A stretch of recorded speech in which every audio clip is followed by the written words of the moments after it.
Muy buenas noches de nuevo a todos los participantes que están conectados con nosotros desde los diferentes países de la región andina y de América Latina. Bienvenidos en nombre de Colgate-Palmolive, región andina, a este webinar sobre enjuagues bucales y carga viral en tiempos de SARS-CoV-2. Este webinar es el producto de un trabajo mancomunado con los presidentes de las sociedades científicas de periodoncia de Colombia, Ecuador, Perú y Bolivia, con base en diferentes trabajos que se concluyeron en un webinar global que se hizo desde la casa matriz de Colgate-Palmolive y su centro de tecnología en Piscataway, con expertos globales, investigadores, donde se habló de diferentes estudios realizados, tanto in vitro como clínicos, sobre la disminución de carga bacteriana y carga viral con los enjuagues bucales, particularmente productos de Colgate.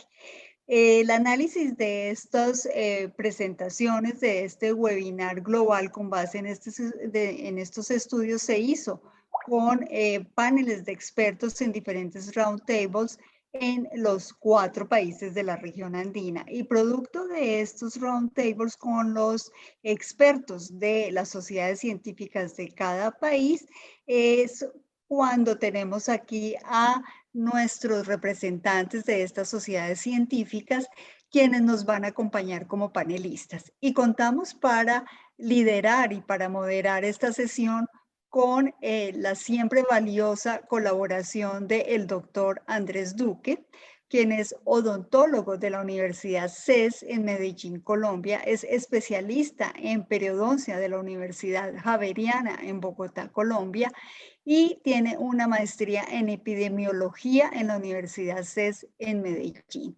Allí se desempeña como profesor en el posgrado de periodoncia e investigador. El doctor Duque también fue director del posgrado de periodoncia en esta universidad y fue presidente de la Asociación Colombiana de Periodoncia y Ociointegración.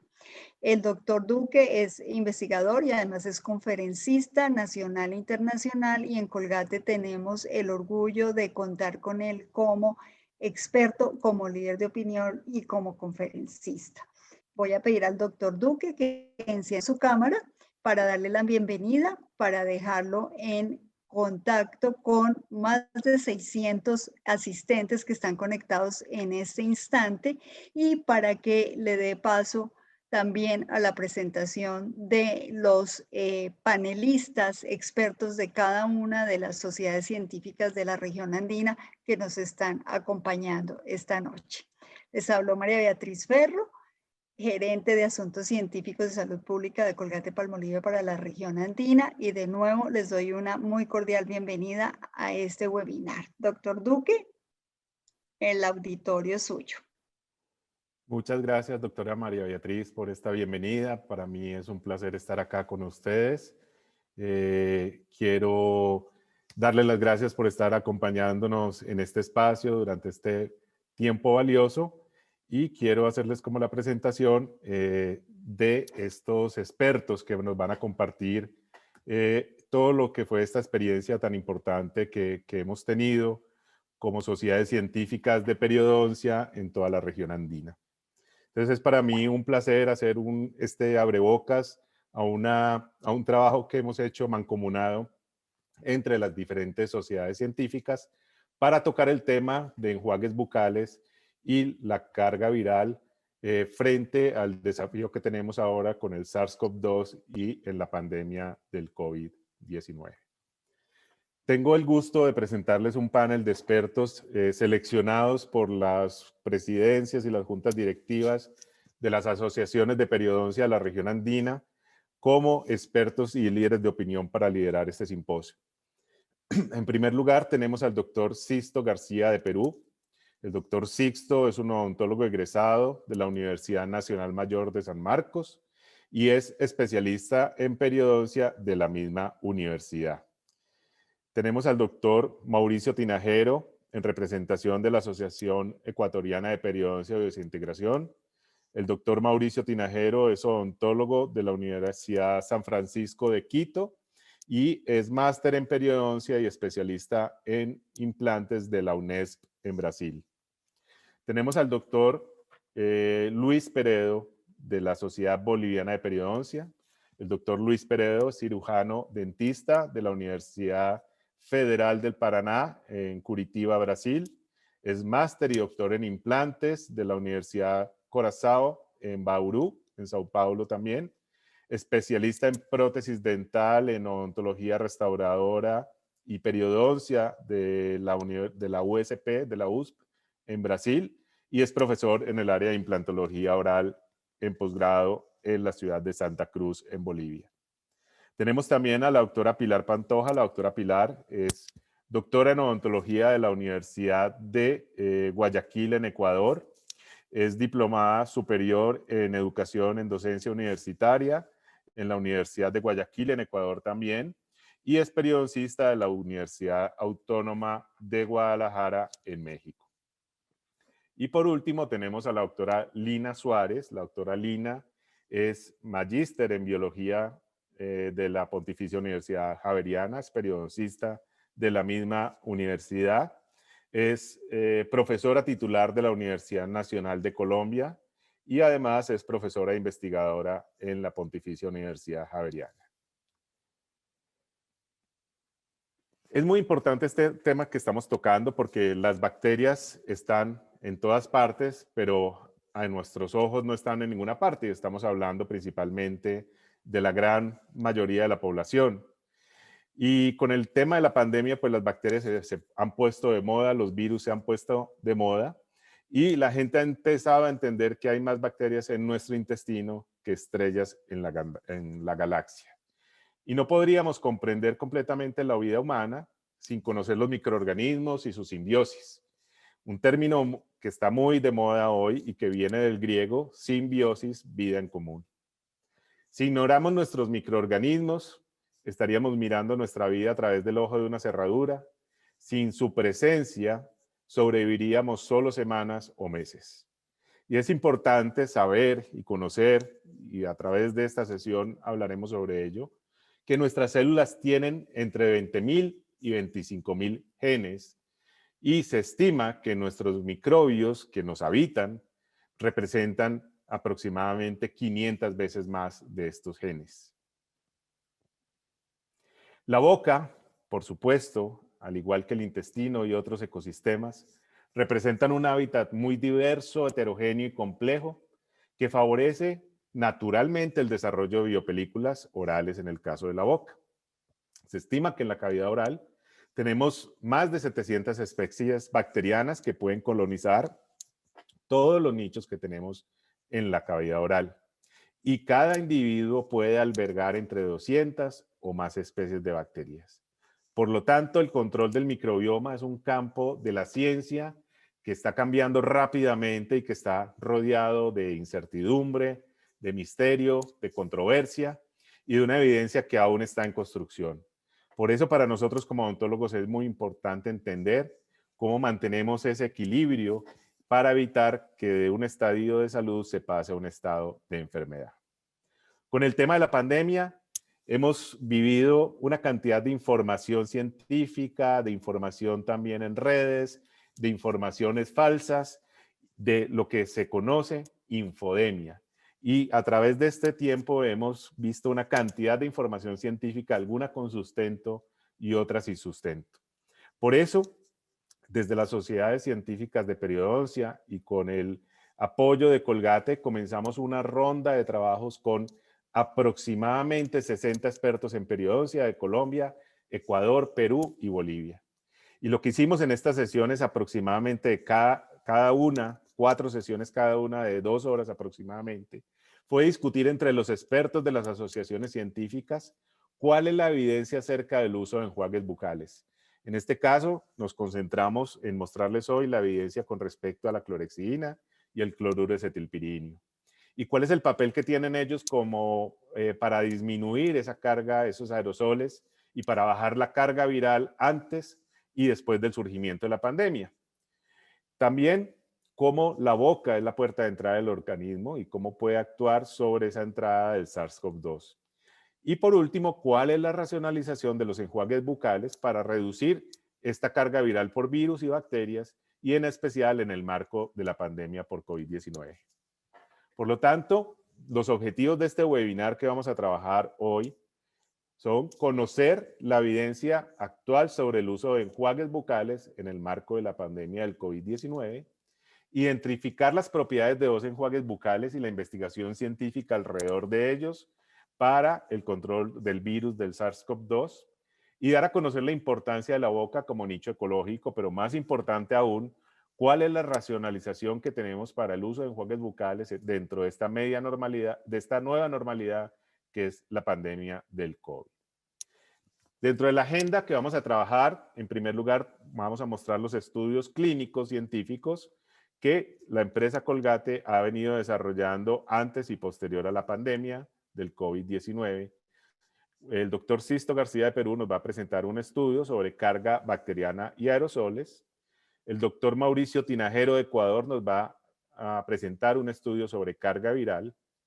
En el segundo punto vamos a tocar el uso de enjuagues bucales. Vamos a dar una recorderi sobre el uso clínico de los enjuagues bucales. El doctor Luis Peredo de Bolivia nos va a hablar del cloruro de acetilpiridinium y la doctora Pilar Pantoja de Ecuador nos va a hablar de la clorexidina. Y para rematar, como para recoger toda esta información, la doctora Lina Suárez de Colombia nos va a presentar la racionalización para el uso de enjuagues en el marco de la pandemia del COVID-19. Todo este consenso de expertos hemos recogido, como toda nuestra información y nuestro estudio, para dar unas recomendaciones para el uso de enjuagues en el marco de la pandemia, y ese va a ser el cuarto punto acerca de ese consenso de expertos de recomendación. Y por último, no menos importante, queremos que todos ustedes participen haciendo todas las preguntas que a través de este curso, de este seminario, puedan surgirles y que quieran compartir con nosotros.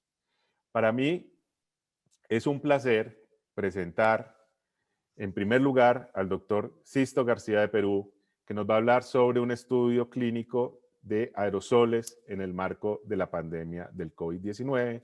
Doctor Sisto, desde Perú, para mí es un placer presentarlo y bienvenido a este panel, a este webinar.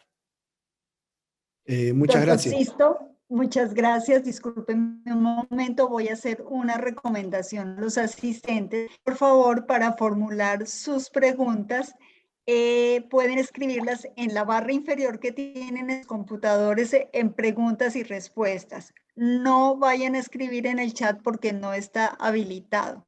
Así que todo debe estar canalizado a través de preguntas y respuestas, y como les dijo el doctor Duque, él va a formular, a recoger y a formular estas preguntas para que entre todos los panelistas las respondan. Muchas gracias. Adelante, doctor Sisto. Bienvenido, doctor Sisto. Muchísimas gracias. Bueno, a mí me ha tocado hablar sobre carga bacteriana y aerosoles, ¿no? Sobre todo, por ejemplo, el ontólogo general cuando realiza un raspaje, un alisado radicular con un ultrasonido. Entonces, la pandemia que tenemos ahora no es nueva, ¿no? Ya en el año 85, la odontología y el mundo tuvo la primera gran pandemia moderna que ha sido, digamos, el VIH. Entonces, estamos nosotros ante una entidad, ¿no?, nueva, que sabemos que se une a los receptores AC2, ¿no? Y estos receptores hay muchísimos en boca, por ejemplo, ¿no? Perdón. Entonces, nosotros vamos a hablar sobre, digamos, un resumen de este artículo, ¿no?, de la doctora Retamal Valdés, que es la efectividad de un enjuagatorio preprocedimiento en la reducción de bacterias de los aerosoles dentales, ¿no? Es un RCT. Entonces, nosotros hemos revisado este artículo y observamos, por ejemplo, los criterios de inclusión fueron diversos, que hayan hombres y mujeres entre 18 y 70 años, que tengan mínimo 20 dientes, por lo menos 80% de ellos con placa supragingival visible, que tengan menos del 10% de los sitios con cálculo supragingival visible, y digamos, 30% de los sitios con una profundidad de sondaje mayor o igual a 5 milímetros, ¿no? Entonces, o sea, es decir, que no tengan periodontitis necesariamente. Y los criterios de exclusión también fueron diversos: presencia de bandas de ortodoncia, dentaduras postizas removibles, lesiones en tejidos blandos, lesiones cariosas, participaciones en otros estudios, procedimientos dentales profesionales durante el periodo, ¿no?, previo a ingresar al estudio, obviamente mujeres embarazadas, terapia con antibióticos y uso continuo de enjuagues bucales, ¿no? ¿Por qué? Precisamente para que no haya un sesgo, ¿verdad?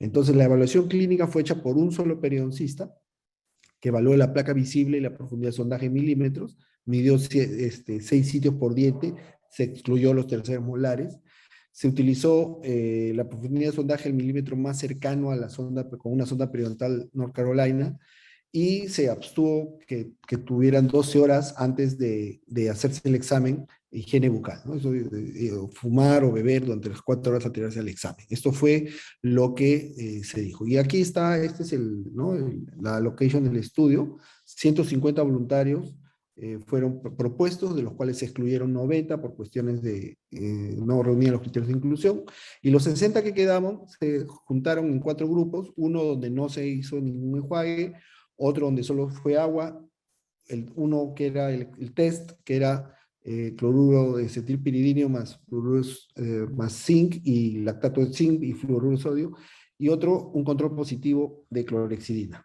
¿no? Entonces, ninguno abandonó el tratamiento, así que todos pudieron ser controlados durante todo el periodo del estudio. El diseño del estudio fue también bastante interesante. Quiero, antes de ir a los resultados, fue un estudio doble ciego, una oficina vacía. Se colocaron 3 placas Petri en el reflector, una en la mesa de trabajo y en el taburete, antes, ¿no?, antes de iniciar el procedimiento. Y luego, durante el procedimiento, también había 3 placas Petri en el tablero de apoyo, uno en el pecho del paciente y otro en la frente del operador.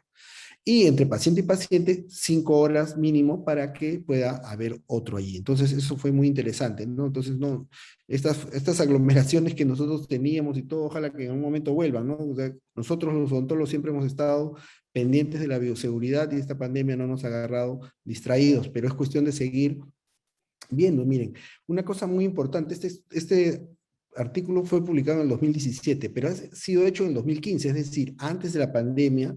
Los odontólogos, la odontología siempre ha buscado mejorar y proteger tanto al paciente como al odontólogo, ¿no? Entonces, miren, el área era desinfectada con detergente, alcohol y hipoclorito de sodio. O sea, bastante interesante que muestre que ya en el 2015, hace 6 años, y hace mucho tiempo atrás también seguíamos nosotros pensando en esto de la bioseguridad.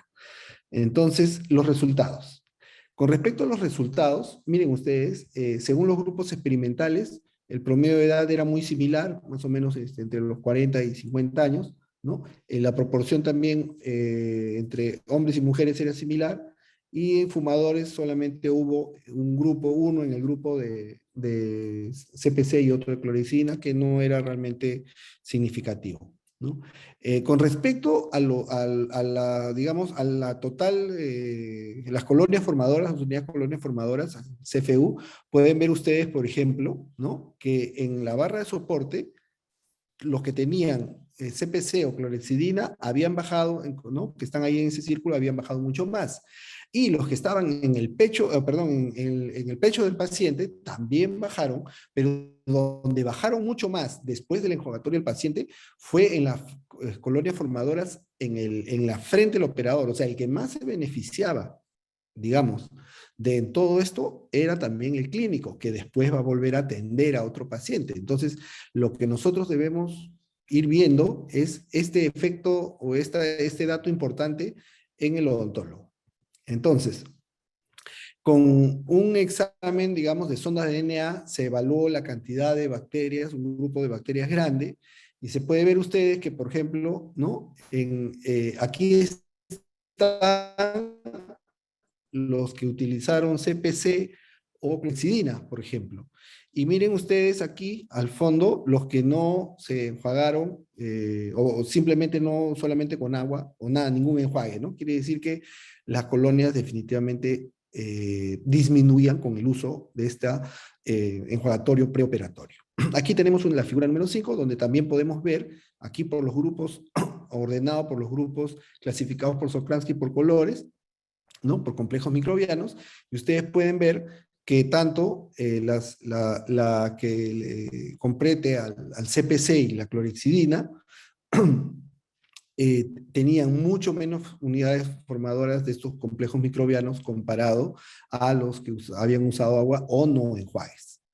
Finalmente, aquí estamos en la tabla número 2, nos muestra, miren los resultados de disminución de unidades formadas de colonia en la clorhexidina 94%, en cambio en el CPC 89%, y en los otros, digamos, también menor, comparado a la disminución tanto en los voluntarios como en el tablero. O sea, el que más se beneficiaba, y esto es muy importante para los que nos están escuchando, ¿no? En toda la audiencia de Latinoamérica, nosotros no debemos olvidarnos que los pacientes deben hacerse un enjuagatorio previo al procedimiento, sobre todo si vamos a hacer tratamientos con aerosoles.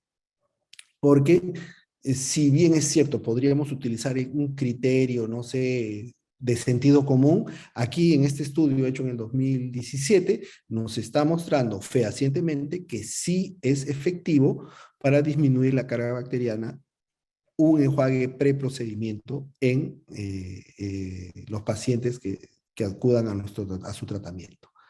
¿Ven? Miren ustedes ahí la diferencia, 94 contra 60 en clorhexidina, 89 contra 55 en CPC.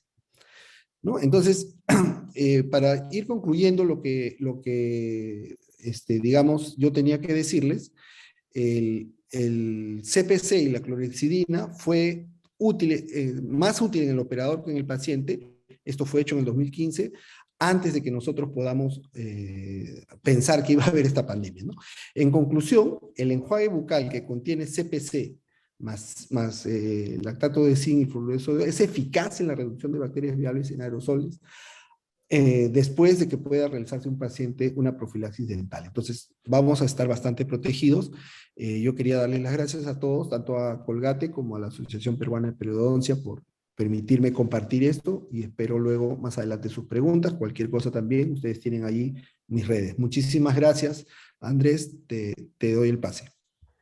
Gracias, doctor Sixto. Mil gracias por tu valioso aporte en el análisis de este artículo científico, y como hablamos en las reuniones y en las sesiones anteriores, este es un tema que se viene tratando desde hace muchos años, incluso en revisiones sistemáticas que me comentabas tú, que hemos revisado, que es un tema que ya estaba ahí y que hay unos productos que ya han sido evaluados previamente, incluso en revisiones sistemáticas de literatura científica.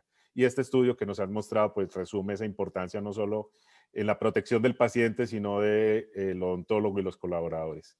Muy bien, voy a dar paso entonces ahora al doctor Mauricio Tinajero de Ecuador, de la Asociación Ecuatoriana de Periodoncia y Osseointegración, que nos va a compartir también un estudio clínico ya en el marco de la pandemia del COVID-19 sobre carga viral. Adelante, doctor Mauricio, bienvenido. Recordemos a todos que en la sección de preguntas y respuestas pueden ir colocando sus preguntas que vayan surgiendo a través del webinar para que les demos respuesta y las discutamos al final.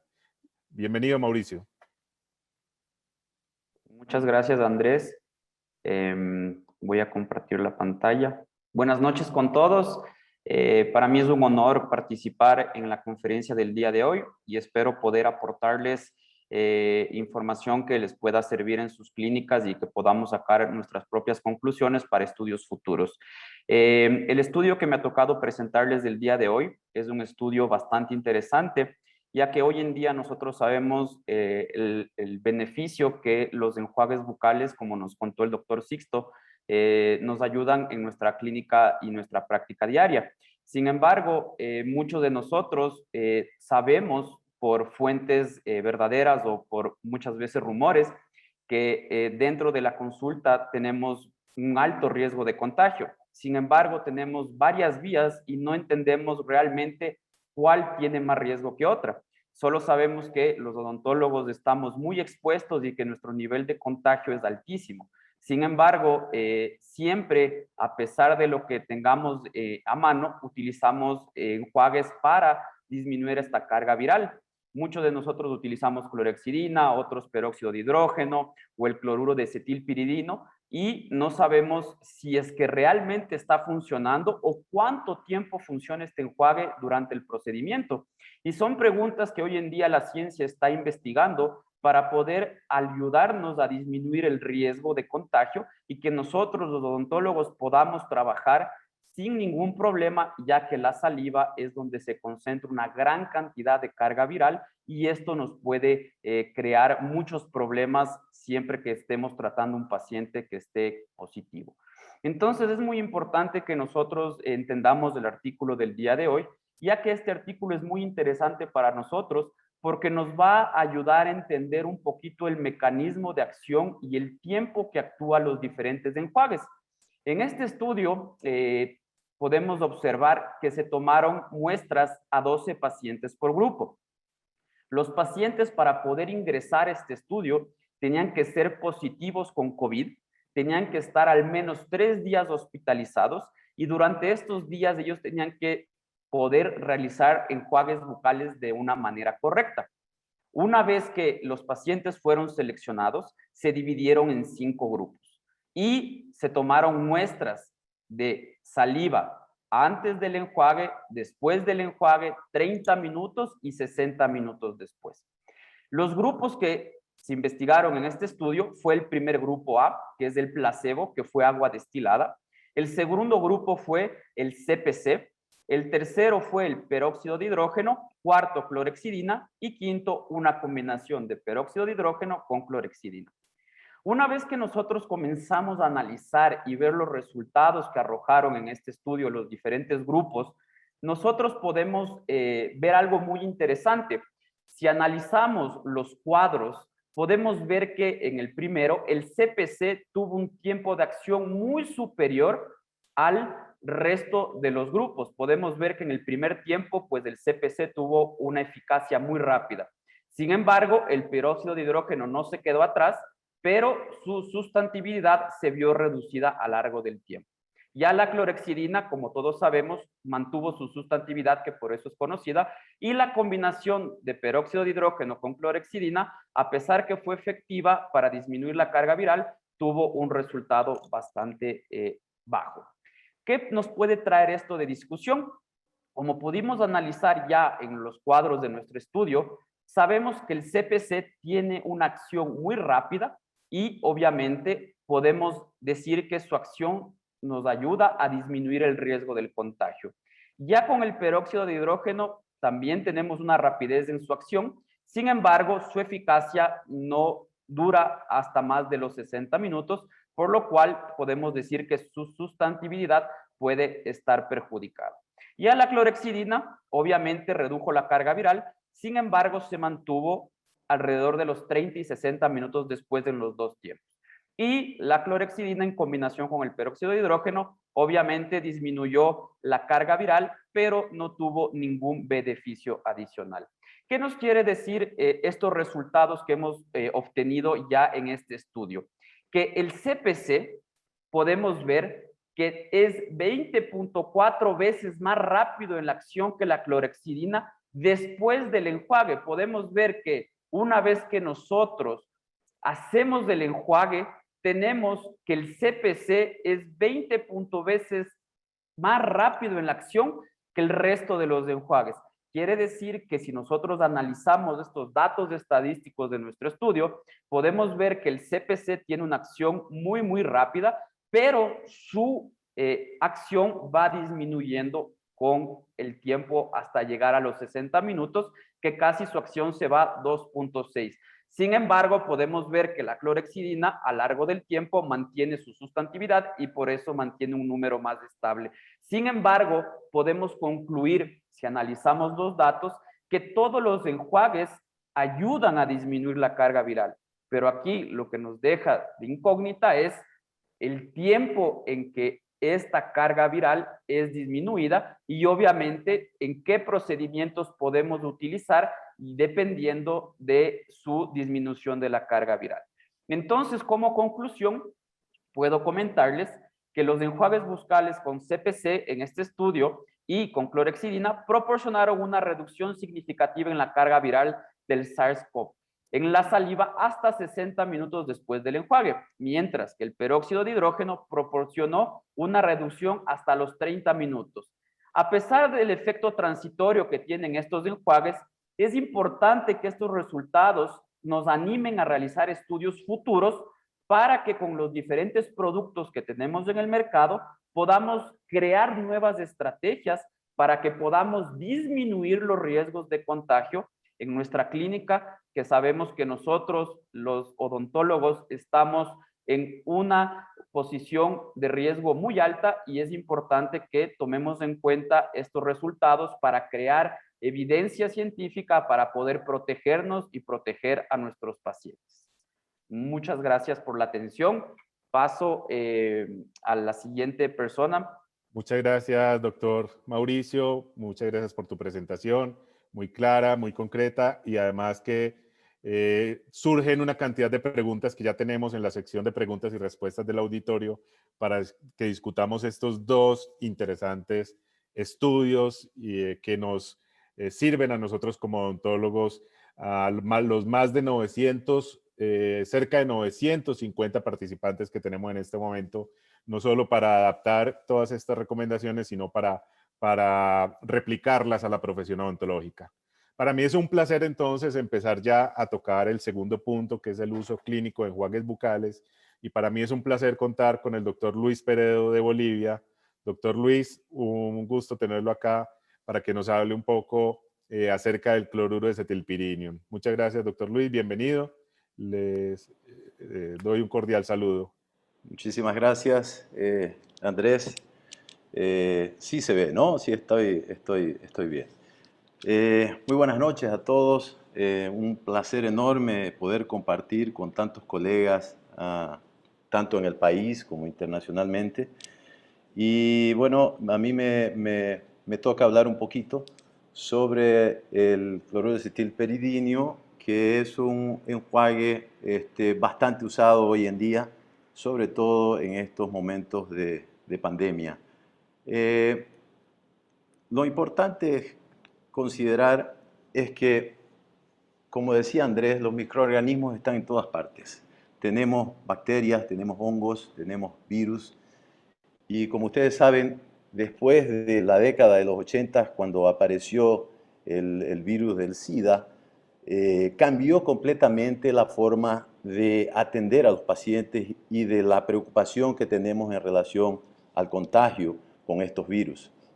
Entonces, nosotros que actuamos de una forma tan cercana con nuestros pacientes, debemos considerar los sistemas de protección, tanto con gafas protectoras, con barbijos, con capacidad de filtración adecuada, y además de esto, la utilización de aspiración de alta potencia y de aspiración que contenga filtros capaces de filtrar partículas a nivel micrométrica, ¿no? Como los filtros EPA.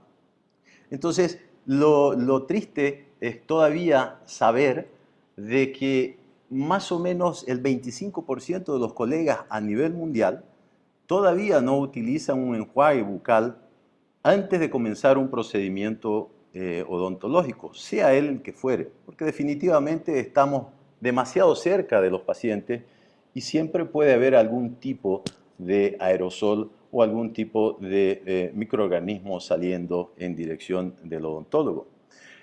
Para que entremos en contexto, nosotros podemos encontrar enjuagues que ya vienen listos para el uso, que ustedes los compran en farmacias o el paciente lo compra en farmacia, y también los que pueden ser diluidos. Dentro de los más comunes de nuestros enjuagues bucales tenemos la clorhexidina, que sería el padrón oro, digamos así, en lo que se refiere a procedimientos quirúrgicos y procedimientos periodontales, y el cloruro de acetilpiridinio, que hoy en día también está siendo muy usado, inclusive en sustitución a la clorhexidina en algunos casos.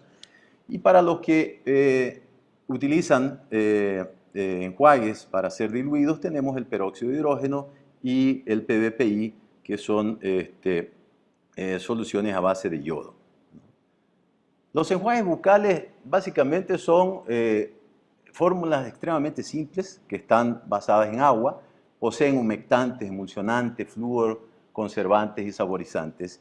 Y nosotros quisiéramos que estos enjuagues bucales obviamente eliminasen solamente las bacterias patogénicas, que no desarrollasen resistencia bacteriana, porque ese es un tema que nos preocupa a todos con el uso prolongado, que puedan reducir el biofilm microbiano, reducir también obviamente la gingivitis, la periodontitis, que son enfermedades crónicas que todos los días vemos en la consulta, tener sustantividad, que es un elemento sumamente importante de estos enjuagues. ¿Qué quiere decir sustantividad? Que ese enjuague permanezca en contacto con los tejidos de la boca durante algún tiempo del día, varias horas del día, la mayor cantidad mejor, y continúe liberando alguna concentración del medicamento para que actúe todavía dentro de la boca durante ese tiempo. Sean eficaces y seguros y obviamente no generar lesiones a los tejidos de la boca como algunos irritarían, digamos así. No manchar los dientes y no alterar el gusto. De los más conocidos tenemos la clorhexidina, como dije anteriormente, el cloruro de acetilperidinio, y abajo tendríamos los agentes oxidativos que serían el peróxido de hidrógeno y el PBPI. Entonces estos enjuagues bucales podemos también clasificarlos en tres categorías, tres grandes grupos, que serían los de baja sustantividad, como el antibiótico, como el cloruro de acetilperidinio, compuestos fenólicos, fluoruros y peróxidos, que son los de la primera generación. Los de la segunda generación son elementos de alta sustantividad, como la clorhexidina y la alexidina, y los de la tercera generación son sustancias todavía en estudios que inhibirían o interferirían con la adhesión bacteriana en las estructuras de la boca. El cloruro de acetilperidinio, también conocido como CPC, es un antiséptico de mucho tiempo ya en el mercado y con muchos estudios en la literatura. Es un antiséptico catiónico cuaternario de amplio espectro y por ser catiónico, o sea, tiene una estructura positiva y eso le permite de alguna manera adherirse a la membrana de las bacterias o al envoltorio de los virus y de esta manera poder agredirlo o atacarlo o neutralizarlo. Actúa sobre bacterias gram positivas, negativas, es bactericida, bacteriostático, además tiene acciones sobre hongos, o sea que nos puede ayudar con los problemas de candidíasis.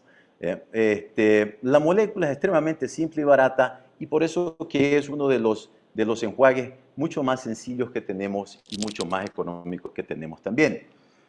También la literatura muestra que actúa inhibiendo suturas en procedimientos quirúrgicos, en implantes u otros procedimientos, eliminando bacterias. Reduce a la gingivitis afectando aproximadamente 17 tipos de colonias bacterianas.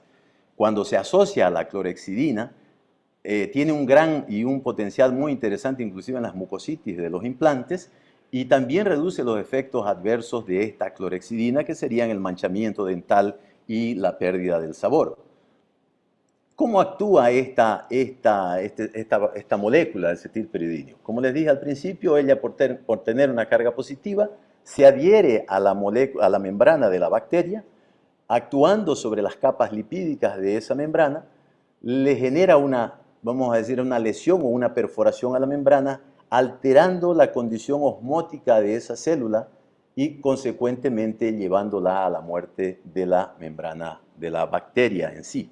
En relación al virus del SARS-CoV-2, ella actúa de forma similar, se adhiere por la atracción de cargas eléctricas diferentes, ¿no? Una positiva y el envoltorio del virus es negativo, y actúa a través de la alteración de las capas lipídicas que tiene el virus.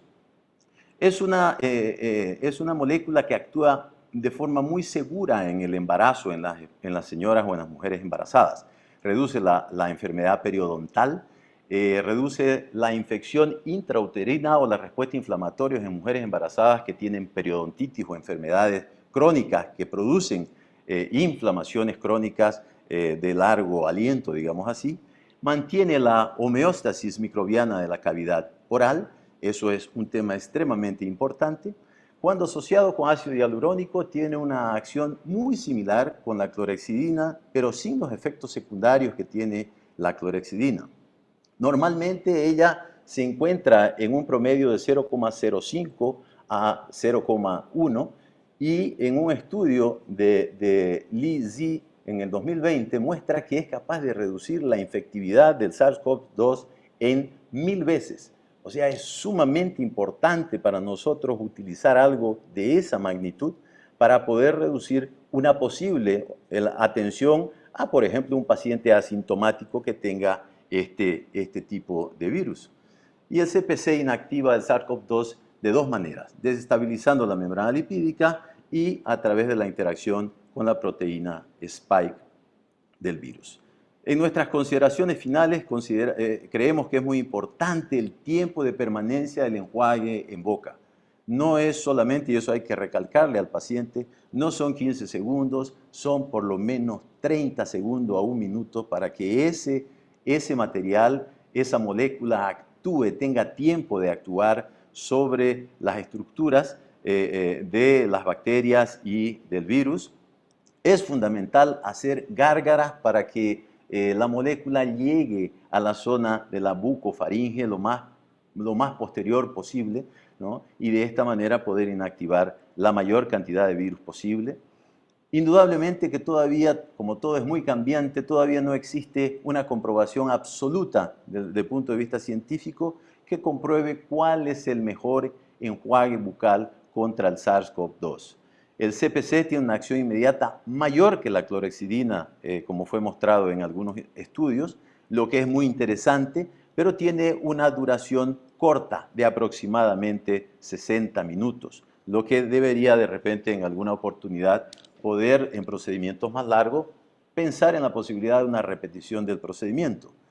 El uso de enjuagues, indudablemente que no puede eliminar la necesidad de un riguroso control de los recursos de protección personal que tenemos a disposición y obviamente el control de infección cruzada en relación a nuestros consultorios, a nuestro equipamiento, para seguir protegiendo a nuestros pacientes. Entonces, el cloruro de acetilperidinio es una molécula extremadamente interesante, muy económica y que puede ser utilizado a diario en nuestras consultas antes de cualquier procedimiento clínico.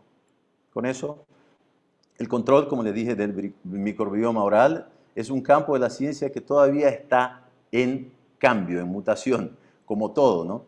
Y al ser tan rápido, la evidencia científica aún está en construcción. Con esto, les agradezco mucho y estoy a disposición para las preguntas al final de las conferencias. Muchas gracias. Muchas gracias, doctor Luis, por sus aportes, por enseñarnos toda la racionalización, los mecanismos de acción de este producto de cloruro de acetilpiridinium, del que todos tenemos acceso, nos has dado todas las ventajas, todas las indicaciones para su uso y toda su racionalización para que discutamos más adelante. Para mí es un placer ahora entonces presentarles a la doctora Pilar Pantoja de Ecuador, en representación de la Asociación de Periodoncia en Ecuador. Doctora Pilar, bienvenida. La doctora Pilar nos va a hablar acerca de ese otro gran compuesto gold estándar y muy reconocido como es la clorhexidina a todos los 1000 espectadores que tenemos en este momento, 1000 participantes. Doctora Pilar, el público es suyo. Adelante, bienvenida. Muchísimas gracias, muy buenas noches con todos, doctor Duque, doctora María Beatriz, los demás doctores panelistas y todos aquellos que nos acompañan en Latinoamérica en este maravilloso webinar. Voy a proceder a compartir pantalla.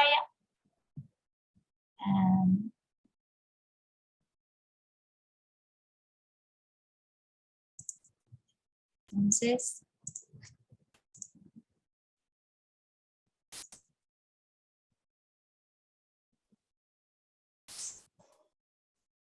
el tema que me ha tocado a mí en este webinar es una revisión sobre el uso clínico de la clorhexidina.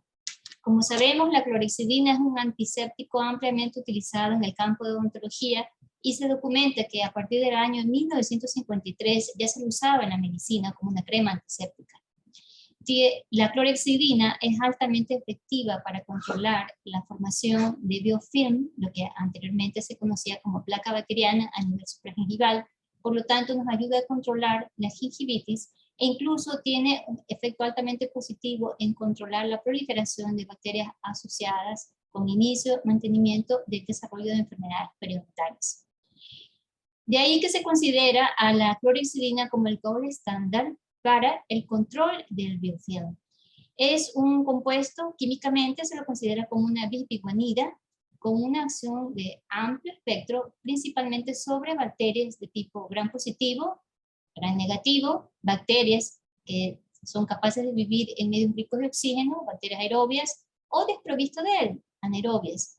También actúa sobre hongos y tiene la capacidad de actuar sobre varios virus con envolturas. Principalmente existe alta evidencia de su gran efectividad sobre virus de herpes simple tipo 1, herpes tipo 2, citomegalovirus, virus del SIDA, HIV, y algunos virus relacionados con enfermedades respiratorias como son virus de la influenza A, parainfluenza y hepatitis B, entre otros.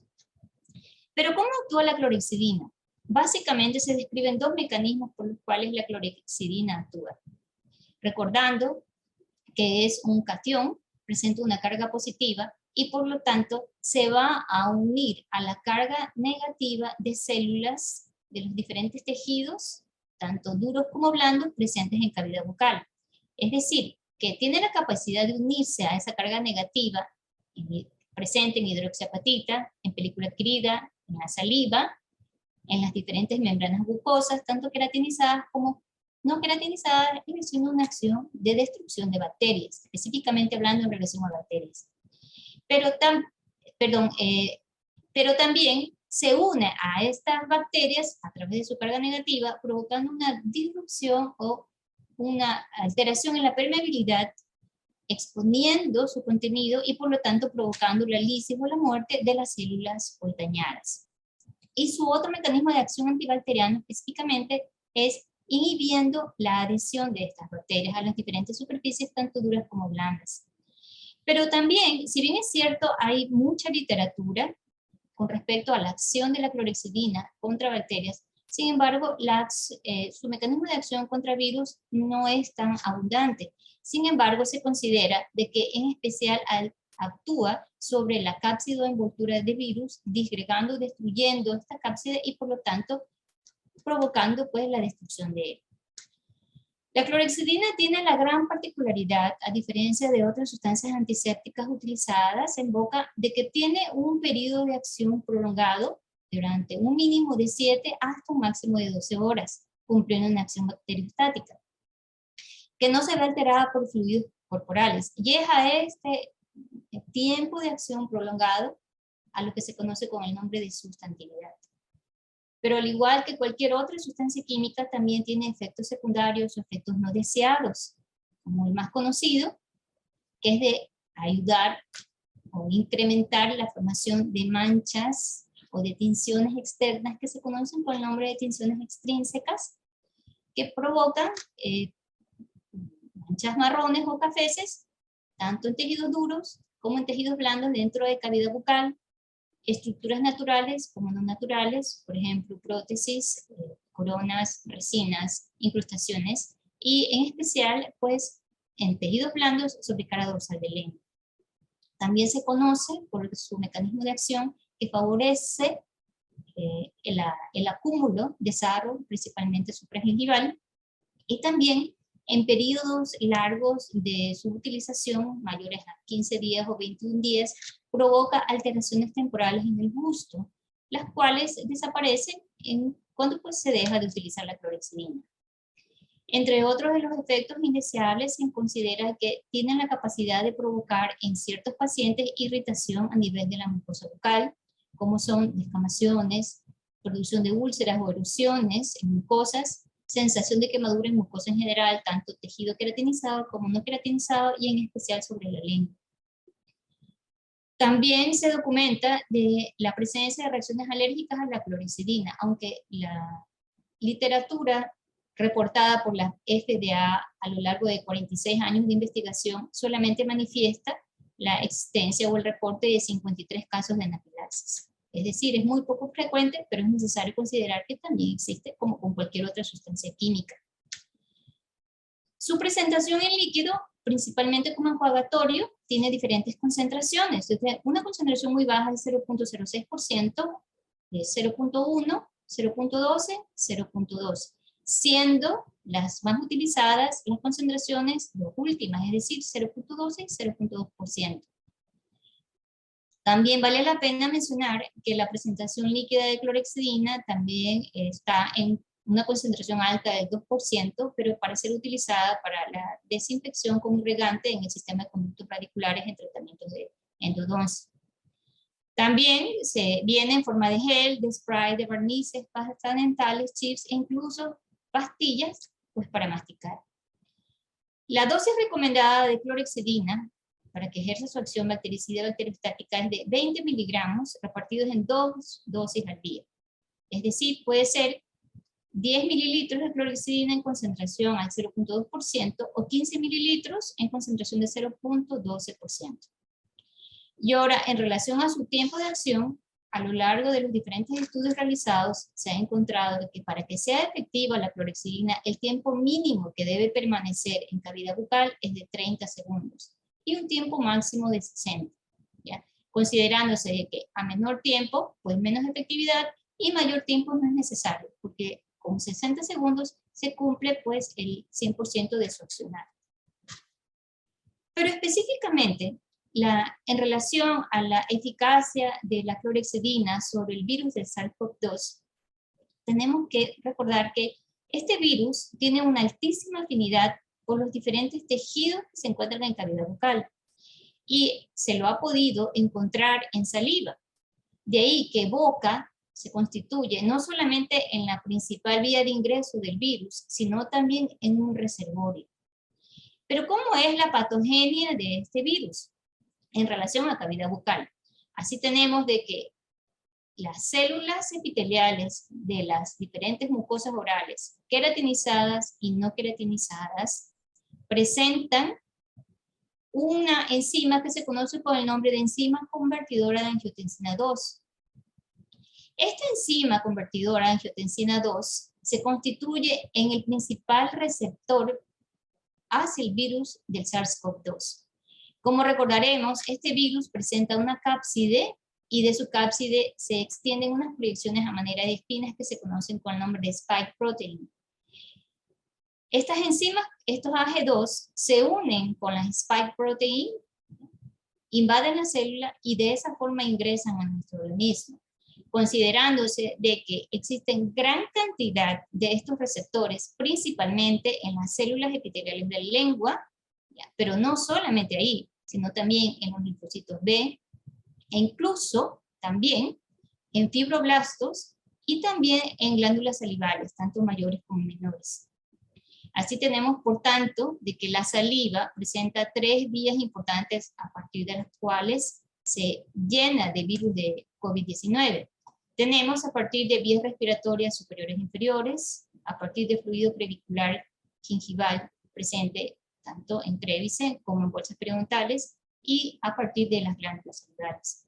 De tal manera que se considera que de 12 pacientes COVID-19 positivos, ya sea que estén sintomáticos o asintomáticos, el 91.87% presentarán el virus en la saliva.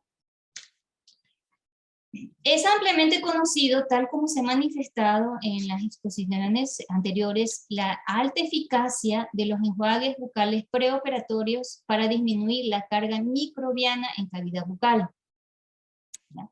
De tal manera que además de las barreras físicas de protección, de los equipos de protección personal mandatorios a ser utilizados, más aún en esta época de COVID-19, la adecuada técnica de lavado de manos, el tiempo adecuado, las sustancias químicas adecuadas, las barreras físicas para la protección de los aerosoles que se generan durante los diferentes procedimientos odontológicos, y la desinfección de superficies contaminadas, los fómites, con el fin de evitar infecciones cruzadas, los organismos regulatorios, los que establecen las normas, como son la Asociación Dental Americana, la OCDC o Centros de Control y Prevención de Infecciones en los Estados Unidos, destacan la importancia de enjuagues bucales preoperatorios, más aún en nuestra época, y se considera por lo tanto estos enjuagues como una estrategia de prevención que no solamente es de fácil aplicación para ser realizada dentro del consultorio, sino también en ambientes fuera del consultorio, es decir, en comunidad en general. Y también su bajo costo. Y específicamente en relación al nuestro accionar, recomienda que estos enjuagues bucales preoperatorios deben ser realizados para todo tipo de procedimientos, no como lo clásico que se acostumbraba es prequirúrgico, sino que incluso procedimientos no invasivos como una examinación clínica, una toma de radiografía y más aún cualquier tipo de cirugía, para cualquier tipo de esas actividades clínicas se vuelve mandatorio en nuestra era el realizar estos enjuagues bucales. Específicamente, el uso de la clorhexidina en estos enjuagues bucales se caracteriza en relación al virus de SARS-CoV-2 que favorece la remoción de enzimas, proteasas, tanto a nivel de faringe como de boca, que tienen que ver en la estimulación de la replicación del virus del SARS-CoV-2. Entonces, estos enjuagatorios específicamente con clorhexidina no solamente que nos van a ayudar a disminuir carga microbiana en general, sino específicamente carga viral a nivel de boca, a nivel de saliva y a nivel también de las unidades formadoras de colonias que se pueden pues presentar en los aerosoles. Al disminuir la cantidad de virus presente en boca, también se disminuye la patogenicidad y se sabe que hay una directa o una estrecha relación en que se disminuya la severidad o la gravedad del COVID-19. Y por lo tanto también se decrece la posibilidad de transmisión de este virus, tanto a través de las gotículas que se generan al hablar, al toser, al estornudar, al inhalar a partir de gotículas de otras personas y también en los aerosoles generados en la consulta dental. Sin embargo, también vale la pena recalcar que la evidencia científica está en construcción. Estamos frente a una nueva patología, de la cual se está aprendiendo día a día. Y por lo tanto se puede decir que los resultados son no concluyentes. Pero vale la pena recalcar que en diferentes estudios realizados en laboratorio, en donde se incubó el virus del SARS-CoV-2, junto con concentraciones de 0.12 o 0.2 de clorhexidina, las concentraciones típicas de los enjuagues bucales, durante un tiempo de 30 a 60 segundos, se encontró que en algunos autores se inactivaba el virus en cantidades importantes, mayores al 99.9%. Pero así también hay estudios que establecen de que esta incubación solamente fue capaz de disminuir el virus en una cantidad muy modesta, como fue el 45%. Pero así como se han llevado a cabo estudios in vitro, en laboratorio, también se han realizado estudios en vivo. Así tenemos que un resultado muy alentador es el que presentó el Yu y colaboradores en el año 2020, en donde establece que cuando pacientes con COVID-19 positivos realizaron enjuagatorios con una cantidad de 15 mililitros de clorhexidina con concentración del 0.12% por 30 segundos, se inactivó no solamente inmediatamente el virus, sino que incluso se mantuvo esa inactivación hasta por 2 horas. ¿Ya? También en otro estudio realizado en vivo se encontró que cuando a un grupo de pacientes COVID positivos realizaron 2 veces al día enjuagatorios con concentraciones de clorhexidina del 0.12%, también durante 30 segundos, se eliminó de faringe y de cavidad bucal el virus en el 62.1% de la muestra. Por lo tanto, como para concluir, podemos decir que el uso de la clorhexidina como enjuague preoperatorio tiene la facultad de disminuir carga microbiana, carga viral, de boca, de faringe, de saliva, con la gran ventaja de no provocar daño a las diferentes células de los tejidos orales. Al disminuir esta cantidad de virus, por lo tanto, se disminuye el riesgo de transmisión viral mediante las gotículas y mediante los aerosoles, y por lo tanto, la utilización de estos enjuagatorios preoperatorios con sustancias antisépticas se constituyen en una herramienta importantísima para disminuir el riesgo de transmisión del virus del SARS-CoV-2. De esta manera, pues concluyo mi presentación. Muchas gracias. Muchas gracias, doctora Pilar. Muchas gracias por su presentación, por su aporte, por su apoyo en este webinar. Ya para finalizar, hemos seleccionado esta conferencia de la doctora Lina Suárez, esta ponencia sobre la racionalización de los enjuagues en el marco de la pandemia COVID-19. Lina nos acompaña desde Brasil, ella pertenece a la Asociación Colombiana de Periodoncia y Desintegración, y para mí es muy grato presentarla. Lina, bienvenida, y para acá, para que nos recojas como toda esta información en el marco de todos esos conocimientos que tienes tú de la ecología oral. Bienvenida. Bueno, muchas gracias a todos. Buenas noches y gracias por estar aquí con nosotros en la noche de hoy. Gracias, Andrés, por la presentación, a Colgate y a la Asociación Colombiana de Periodoncia por haberme escogido para acompañarlos en la noche de hoy. ¿Me confirma si se está viendo la pantalla, por favor? Perfecto, Lina, perfecto. Ok, entonces, como les decía Andrés, para terminar esta charla, vamos a recoger lo que es la base biológica de quienes me precedieron, estuvieron hablando al respecto. Vamos a racionalizar ese uso de los enjuagues en el marco de esta pandemia por el virus del SARS-CoV-2.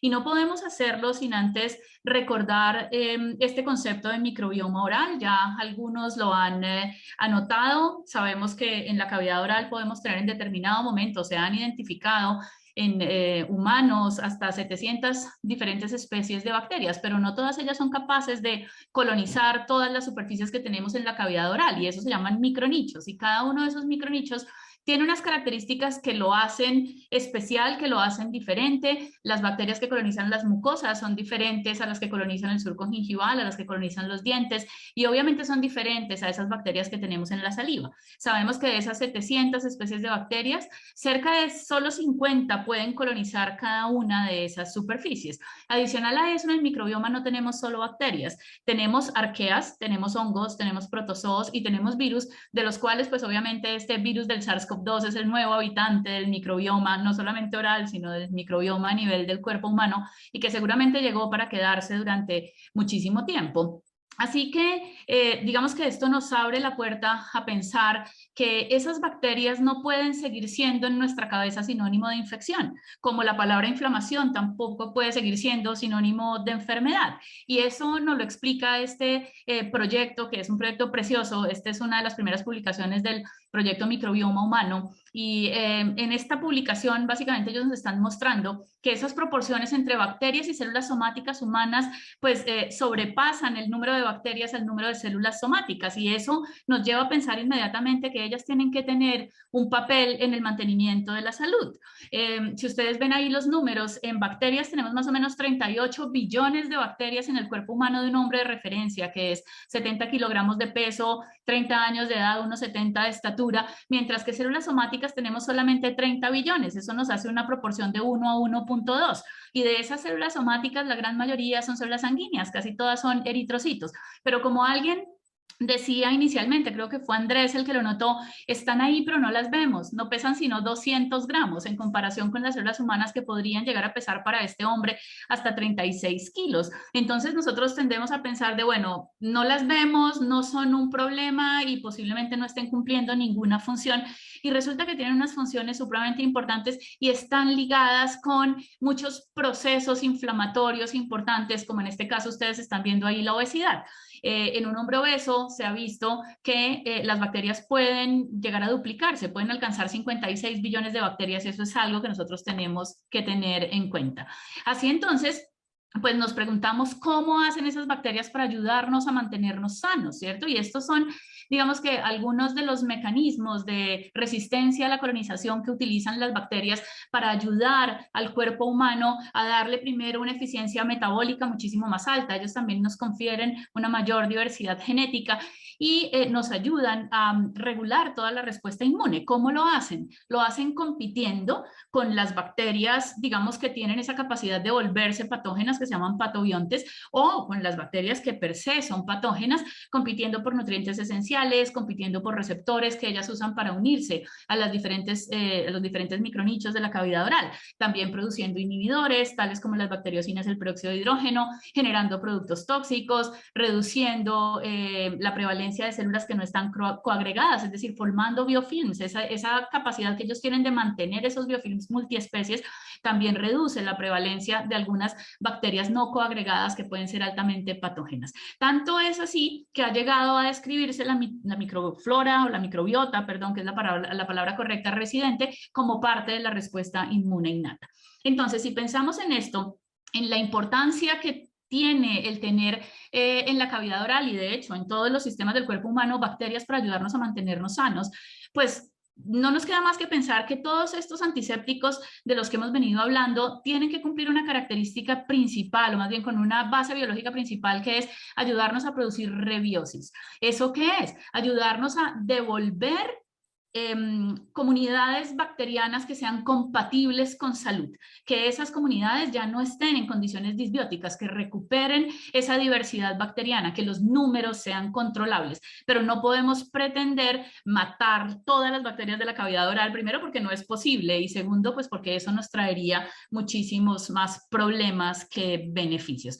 Por otro lado, y pues teniendo en cuenta lo grave que es esta infección que hoy nos aqueja a nivel del planeta, ese microbioma humano ha sido relacionado con múltiples enfermedades sistémicas. De hecho, hay evidencia muy clara de que las bacterias o el microbioma como tal se relaciona con la ocurrencia de cáncer, de diabetes mellitus, de artritis, de enfermedad cardiovascular y de muchas otras enfermedades que hoy en día son consideradas inflamatorias y que pueden tener un componente infeccioso importante. Por lo tanto, el microbioma humano ha sido hoy en día, digamos que postulado como un potencial marcador de enfermedad en humanos.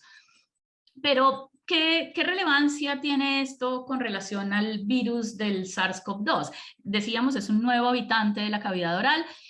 La doctora ya nos estaba hablando de lo importante que puede llegar a ser la boca como una posible vía de entrada. Digamos que aquí hay mucho que discutir porque a pesar de que ella nos nombró que se expresan una gran cantidad de receptores AC2, que es uno de los principales receptores de entrada del virus en la cavidad oral, la probabilidad de que el virus del SARS-CoV-2 pueda llegar a alcanzar los sitios donde están ubicados los receptores, que básicamente son las membranas basales, pues es bastante cuestionable.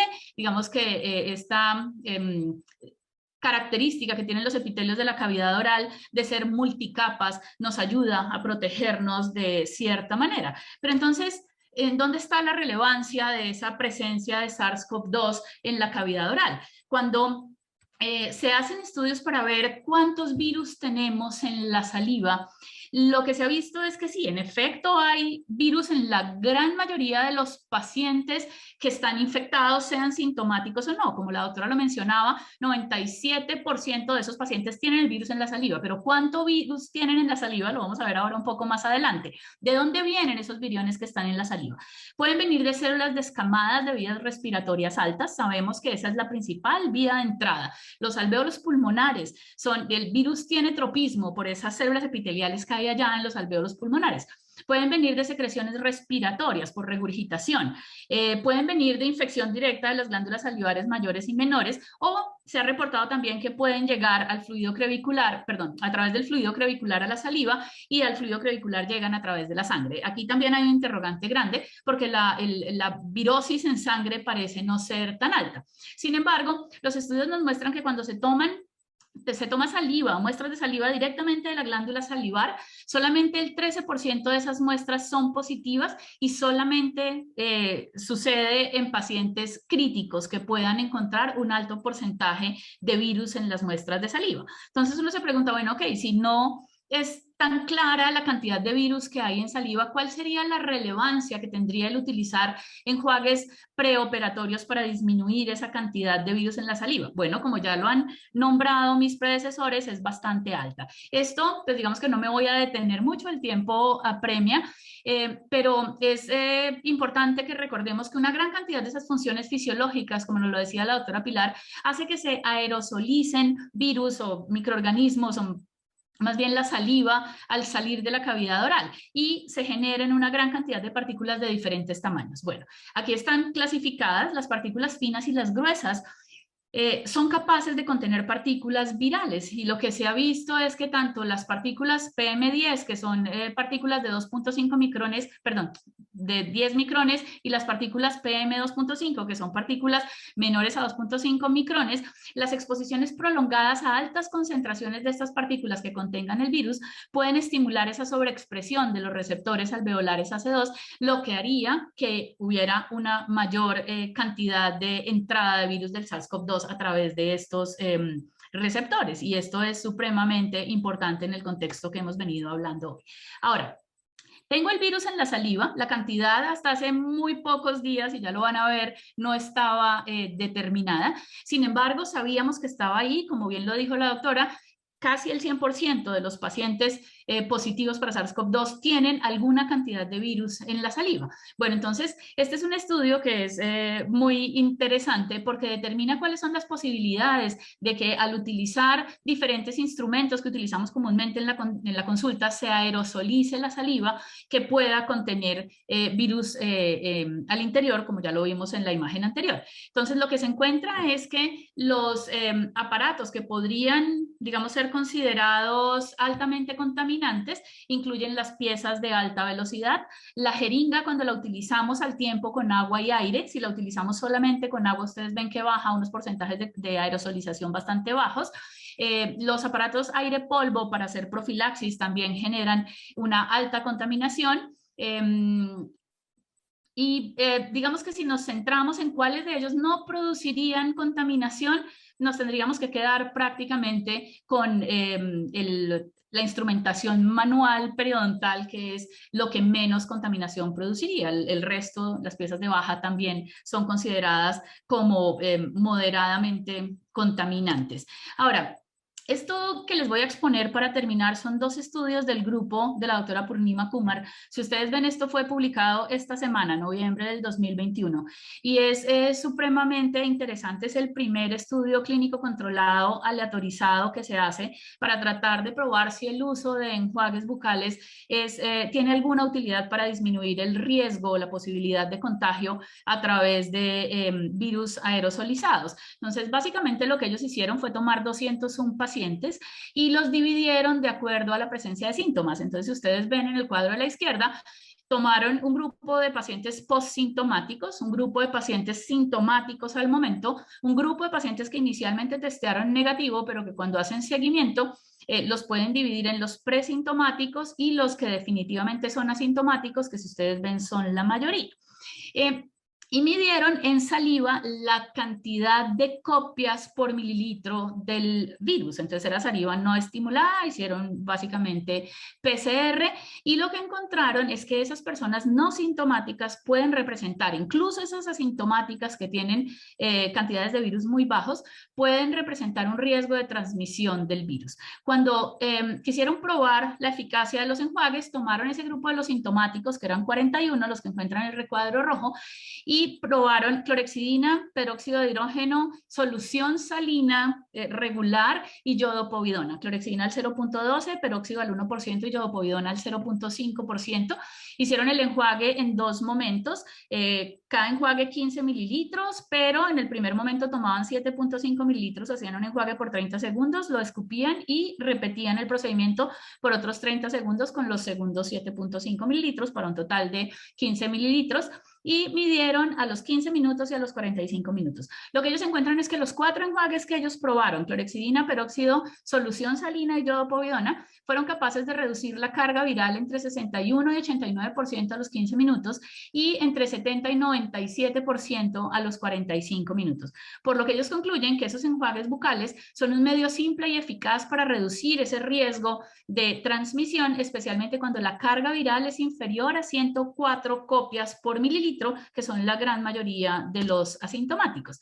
Ahora, esta es una segunda parte que realmente fue la primera en ser publicada, que se llamó Desmistificando los aerosoles, donde ellos quieren ver si, a pesar de tener ese virus en la saliva, porque de hecho encontraron la saliva en estos pacientes, el virus en la saliva de estos pacientes asintomáticos, si al utilizar los diferentes instrumentos eran capaces de aerosolizar el virus. El diseño del estudio es muy similar a lo que les expuso el doctor Sixto en el estudio de la doctora Retamal Valdés. Lo que ellos encontraron es que las bacterias salivares, cuando están presentes en el aerosol, representan entre el 0.1 y el 1.2 de la abundancia total del microbioma que está presente en ese aerosol. Cuando ellos siguen la fuente de dónde vienen esas bacterias que están en el aerosol y obviamente el virus, porque encontraron también porcentajes de virus, se dan cuenta que independientemente de ese procedimiento dental generador de aerosoles, la microbiota que está presente en los irrigantes es la que contribuye a la carga bacteriana y viral que está presente en el aerosol. ¿Eso qué quiere decir? Que son bacterias que vienen de las fuentes de agua, que en este caso el virus y las bacterias que estaban presentes en saliva solamente aportan un 0.1 o un 1.2% de esa microbiota que se encuentra en el aerosol. Y entonces, ¿ellos qué concluyen? Que la fuente principal de la microbiota en los aerosoles es el irrigante, que enfría las piezas de mano dentales, el ultrasonido, el escáner, y que el SARS-CoV-2 no está presente en niveles mensurables en estos aerosoles cuando los procedimientos se realizan junto con enjuagues bucales preoperatorios y evacuación intraoral de alto volumen. Y esto es muy importante porque cuando se publicó este artículo de Desmistificando los aerosoles, hubo un gran número de publicaciones en redes sociales, sobre todo diciendo, ok, ya no hay problema porque el virus no está en la saliva, porque el virus no se aerosoliza y entonces pues no tendríamos tanta posibilidad de contagio. Pero hay que leerlo con lupa porque eso pasa cuando uno lee solo el abstract. Cuando uno lo lee completo, ellos son claros en sus conclusiones. No están en los aerosoles cuando el procedimiento se realiza junto con enjuagues bucales preoperatorios y con succión de alto volumen. Ahora, podemos asegurar que con estos procedimientos nosotros vamos a evitar o vamos a disminuir la cantidad de contagios, pues tendríamos que ser bastante cuidadosos con una conclusión como eso, porque una cosa es matar el virus al contacto, que es lo que hacemos con el antiséptico, y otra cosa es ser capaces de reducir la fuente viral de replicación, la fuente de replicación viral que se da al interior de la célula, ¿cierto? Y hasta allá no hemos podido llegar. No sabemos si alguno de estos enjuagues pueda entrar al interior de la célula e inhibir la replicación viral. Parece ser que hay alguna evidencia de que el CPC sería capaz de inhibir ciertas vías de transcripción que eventualmente nos podría servir, pero no hemos llegado hasta allá. Así que no hay evidencia de que haya reducción del riesgo de contagio. Sin embargo, estos estudios van a ser muy difíciles de hacer. Ustedes se lo imaginarán, éticamente no sería correcto hacer este tipo de seguimientos y por lo tanto pues será digamos que un poco difícil de probar y no sé por qué no está pasando mi presentación. Ok, entonces, las conclusiones a las que podemos llegar son las siguientes. Los enjuagues orales han demostrado reducir considerablemente cargas bacterianas y virales. Su significancia clínica no es clara frente a la posibilidad de infección. Esto tiene que quedar perfectamente claro. Y se debe seguir probando la superioridad de uno u otro antiséptico en la disminución de la carga viral, así como su impacto en la transmisión por saliva y otros fluidos respiratorios durante la consulta odontológica. Y esto tal vez es lo más importante de todo. Ausencia de evidencia no es evidencia de ausencia. O sea, si se hubieran probado los productos y el resultado fuera que no tienen ningún efecto, no podríamos recomendarlos. Pero mientras por la base biológica quepa la posibilidad de que ellos disminuyan ese riesgo de infección y sabiendo que son productos que han estado en el mercado por mucho tiempo y que tienen muchos otros beneficios, lo correcto es recetarlos como cada uno de mis predecesores se los han recalcado. Muchísimas gracias. Los dejo con el doctor Andrés nuevamente. Muchas gracias, Lina. Les voy a pedir el favor a todos los excelentes expositores que hemos tenido la noche de hoy de que prendan sus cámaras. Esto que ustedes han visto hoy es el resultado de un arduo trabajo, más de 10, 15, 20 horas que hemos estado trabajando para ustedes, para la profesión odontológica en toda la región andina. Y como les decía, esto ha sido un trabajo en conjunto con las asociaciones científicas de periodoncia de cada uno de los países, de sesiones muy arduas con especialistas en periodoncia, con expertos, para llegar a seleccionar estos expertos que hemos tenido la noche de hoy.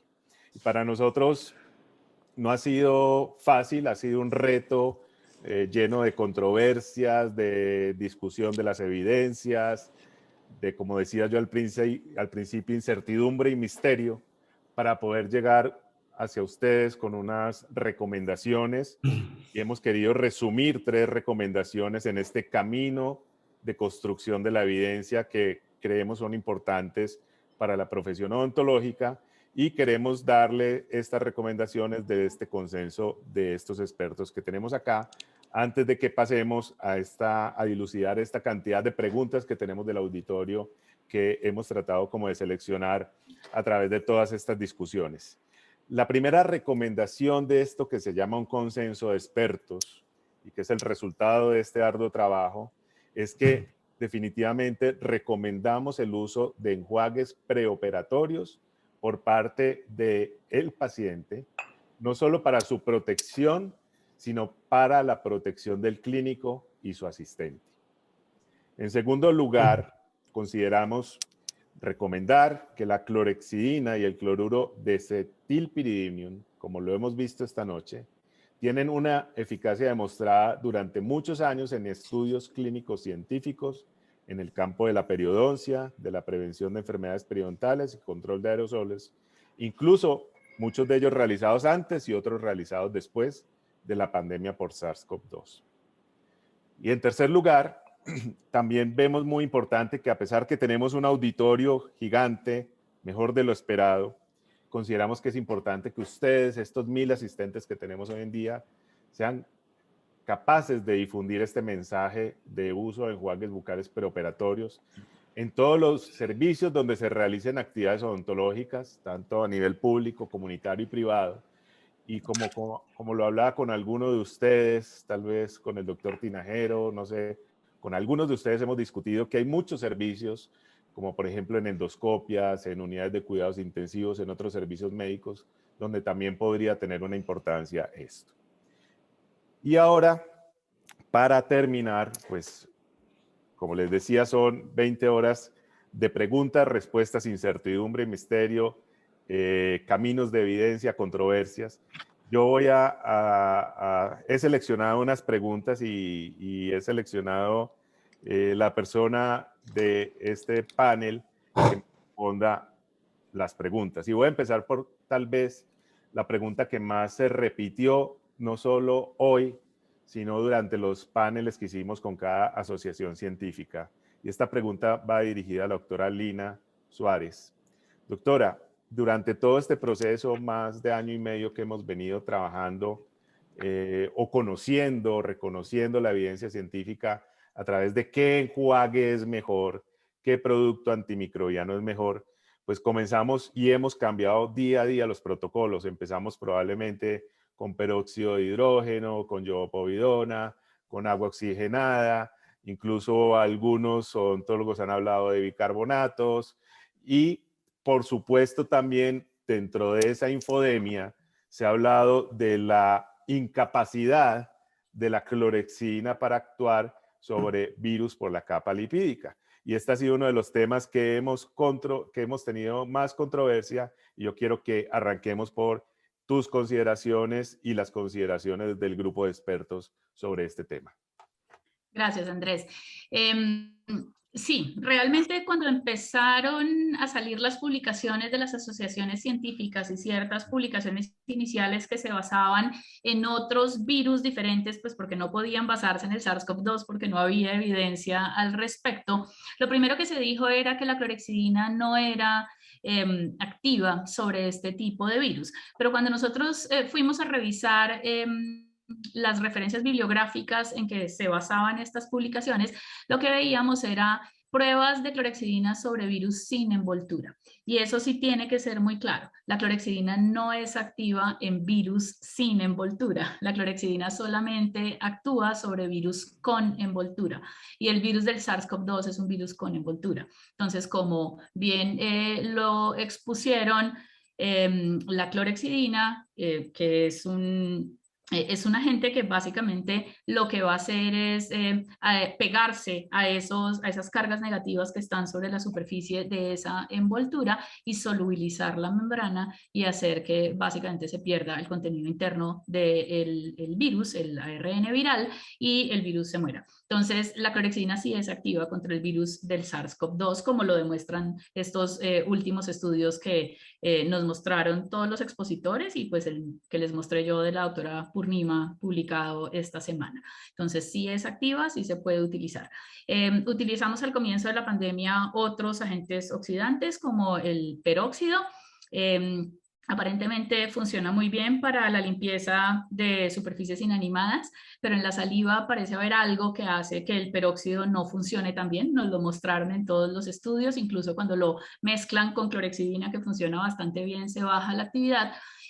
Puede ser por peroxidasas presentes en la saliva, o sea, no es lo mismo que el virus esté sobre una superficie inanimada y no esté cubierto con nada, a que esté incluido en una gota de saliva donde el pH, el contenido de sales, el contenido proteico de la saliva pareciera protegerlo de la acción de este agente oxidante.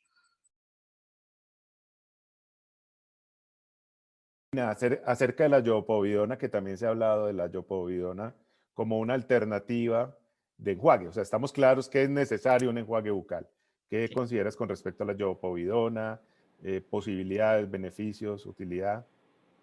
La iodopovidona ha estado en el mercado por los años de los años. De hecho, los otorrinos han utilizado siempre iodopovidona para las infecciones virales de garganta y de nariz. Y realmente los estudios muestran con evidencia que la iodopovidona funciona bastante bien. Cuidado.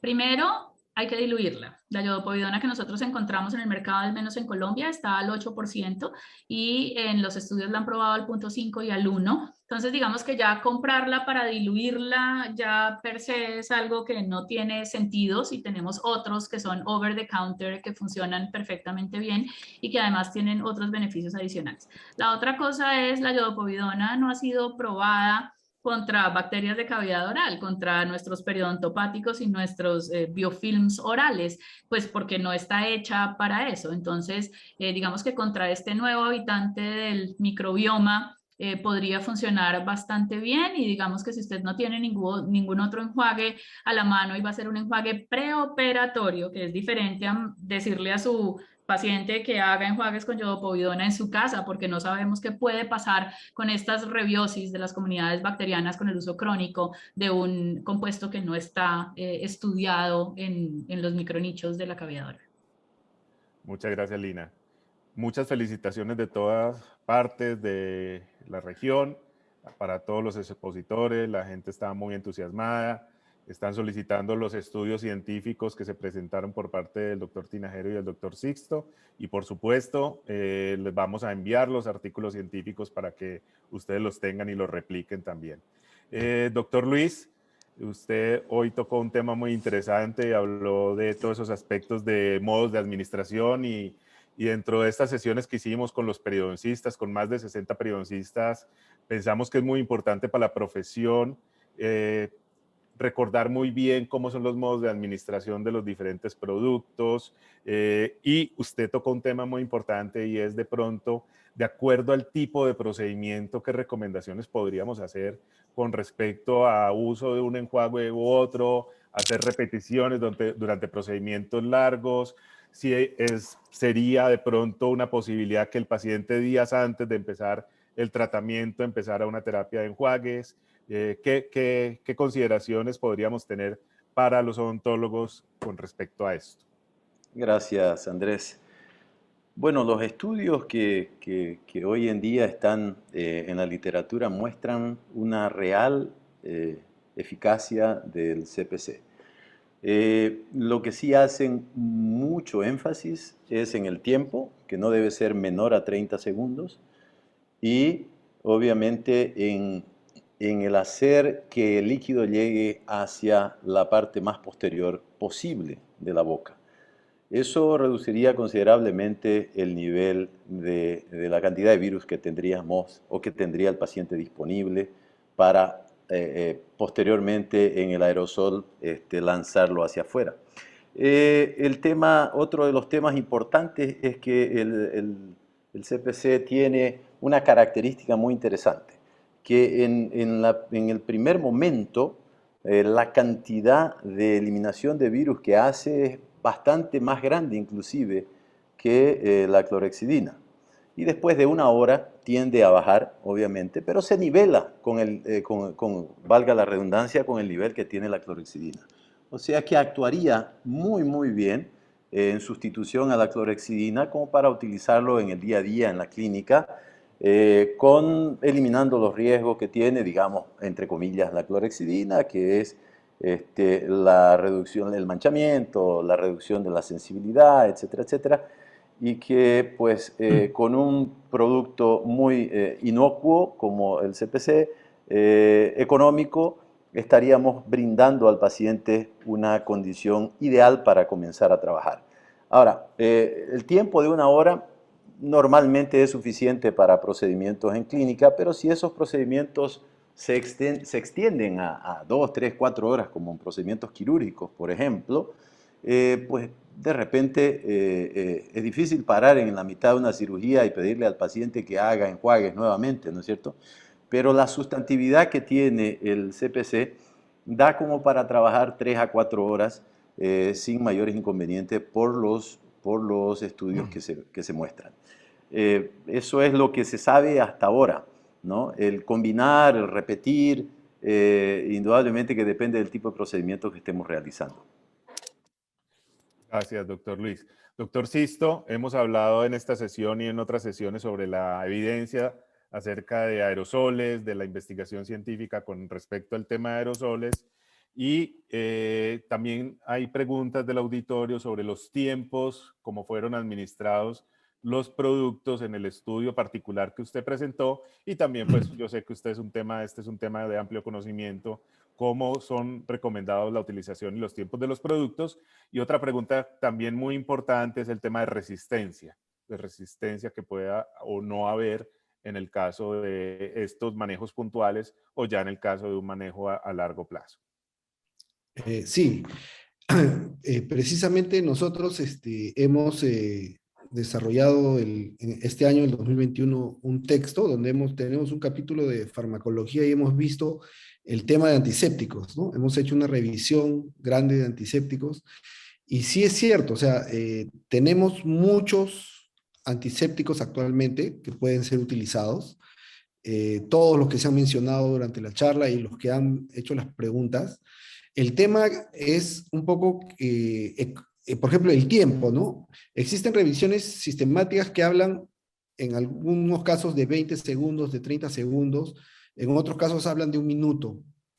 Entonces, acá en el estudio, por ejemplo, se realizó durante 1 minuto antes de hacer el procedimiento. La persona que iba a evaluar a los pacientes no sabía qué cosas había enjuagado para poder evaluarlo, ¿no? Entonces, nosotros, por ejemplo, en el texto que estamos desarrollando, en el libro, hablamos de la iodopovidona, sí, pero en la parte externa, o sea, como siempre se ha utilizado, ¿no?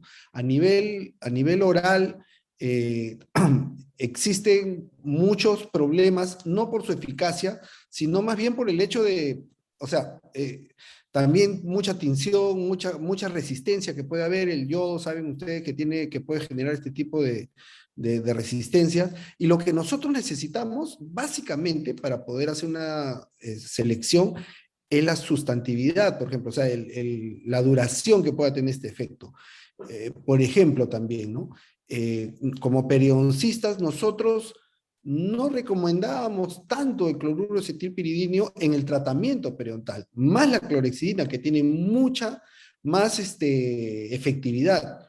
Pero este pequeño foro no tiene que ver con eso, sino estamos viendo con la etapa previa, es decir, qué cosa es útil para bajar la carga, tanto bacteriano viral, ¿no? El cloruro de acetilpiridinio y la clorhexidina son los que reúnen condiciones adecuadas para hacerlo. No significa que los otros no lo reúnan, sino me parece que, no solamente de forma personal, sino la evidencia lo dice, reúnen más. reúnen más evidencias.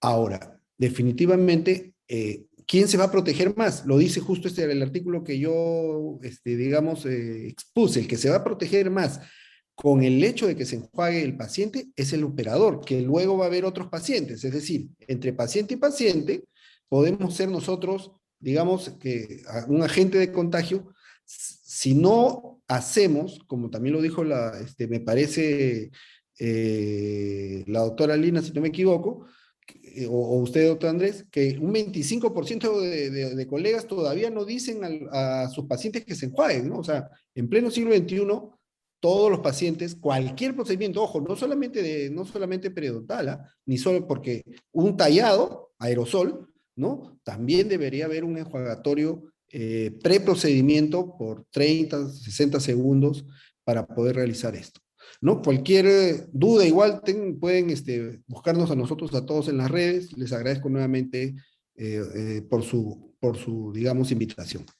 Sí, como decía el doctor Sisto, este es un tema tan amplio, que lo hemos condensado solo a hablar del enjuague preoperatorio. O sea, habría otro webinar interesante para la toma de decisiones de productos antimicrobianos en condiciones y patologías específicas y ya para uso en el largo plazo. O sea, una resistencia bacteriana pues no tiene cabida en este conversatorio porque no estamos hablando de un enjuague preoperatorio en este caso y llevamos 20 horas trabajando solo esta parte de este tema tan amplio como es el de antisépticos, antimicrobianos y terapia antiinfecciosa.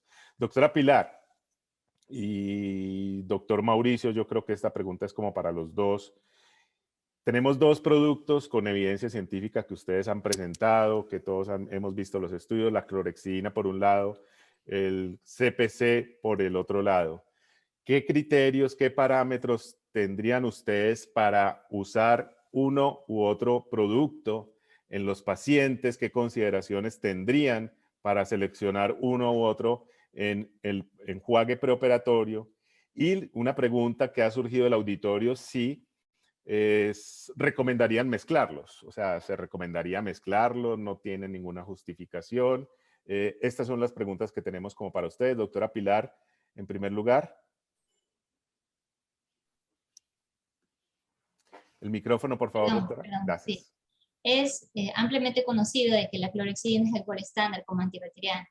De acuerdo con la evidencia que se ve, pues tiene también eficiencia. Si bien es cierto, todavía esto está en desarrollo, en evolución, sin embargo se ve que es efectiva contra el virus del SARS-CoV-2. Entonces, ¿cuál de los dos utilizar? Pienso que los dos pudieran ser utilizados, más aún de acuerdo con la evidencia que nos presentó el doctor Peredo. Hay estudios que se manifiesta que puede ser hasta 1000 veces más efectivo para la destrucción o para inhabilitar el virus del SARS-CoV-2, el CPC. Entonces, yo diría que al ser los dos eficientes y si la evidencia soporta aún más la efectividad del CPC, pues se recomendaría el CPC. Sin embargo, no se puede dejar de lado la efectividad que también tiene la clorexidina. En el caso de, como estamos hablando de enjuagues preoperatorios, enjuagues preprocedimientos, entonces, tal como usted decía, no existe la posibilidad ni de sus efectos secundarios por uso prolongado, ni de resistencia bacteriana, porque no es el caso. ¿Ya? Pero el hecho de que se mantenga durante 1 hora, durante hasta 2 horas de la clorexidina, pues es una muy buena alternativa, al igual que el cloruro de acetilpiridina. Ahora, también la evidencia manifiesta que cuando se unen los dos incluso se sinergizan. Entonces, ¿cuál el uno, cuál el otro? Pues perdón, no se sinergiza, sino que el cloruro de acetilpiridina se equipara al accionar de la clorexidina. Entonces, yo diría que pudieran ser cualquiera de los dos. Tal vez considerar reacciones de anafilaxis o de alergia pudiera ser lo que determine que no se vaya por la clorexidina, sino por el CPC. Pero en vista de lo que se conoce hasta el momento, pues yo indicaría de que cualquiera de los dos, tanto clorexidina como CPC, tomando también en consideración que en procedimientos más largos será necesario pues repetir el enjuagatorio. Correcto. Lina, por aquí levantaste la mano, ¿tienes alguna opinión con respecto a esta pregunta? Y ya le damos paso al doctor Mauricio. Sí, realmente si ustedes me preguntan a mí si los deberíamos mezclar, no los deberíamos mezclar. Una cosa es que usted decida hacer un enjuague preoperatorio, es decir, antes de comenzar el procedimiento, y cuando usted pare de la unidad a su paciente le dé un enjuague que es básicamente posoperatorio, pero ahí usted no estaría mezclando los dos compuestos. No hay estudios que yo conozca donde yo mezcle el uno y el otro, el único es este que nos acaban de presentar, donde se mezcla clorhexidina y peróxido de hidrógeno y nos demuestra que no sirve. Entonces yo realmente no recomendaría realizar ningún tipo de mezcla. Y ya Exacto. sabemos que son efectivos por sí solos, ¿para qué los vamos a mezclar? Sí, lo que Nada. decía la doctora Pilar es que se equiparan, ¿cierto? Que se equiparan en su evidencia actual, ¿cierto? En lo que sabemos hasta el momento de la evidencia es que ustedes como odontólogos pueden seleccionar cualquiera de los dos y cualquiera de los dos es una guía, una buena práctica, una buena conducta y no hay uno mejor que el otro. Y como decía Lina, que la clorhexidina que fue tan, digamos, como tan evadida en esas primeras evidencias que nos decían, no, la clorhexidina no, pues estamos viendo que en realidad tiene una eficacia tan buena como el CPC y que puede ser una muy buena opción. Doctor Mauricio, si me estás escuchando, que tienes por ahí la señal baja, ¿tu opinión acerca de este tema? Hola. Creo que tenemos al doctor Mauricio con problemas de señal. La cámara un poco comprometida. No, Si creo es que, sí. Creo que tenemos mal la señal. ¿Aló, tuya. Andrés? Sí, Mauricio, no, tenemos Sí, como problemas de señal. Dale último intento. Ahí estoy. Ahí estoy mejor. Sí. Sí.